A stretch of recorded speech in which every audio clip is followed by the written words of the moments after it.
Check this out, guys. We have a 2016 Ford Explorer. Came in with misfire on cylinder number 4. I scanned it with the scan tool, went on a test drive, and already monitored everything. Cylinder number 4 is the problem. So we're gonna change all the spark plugs. This car has 76,000 miles on it, and if you guys look, these spark plug tips are worn all the way down and need to be replaced. This is the new spark plug. You see how long that electrode is? The electrode tip right there.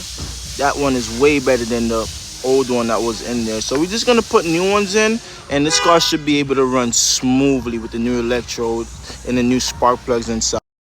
Look straight down.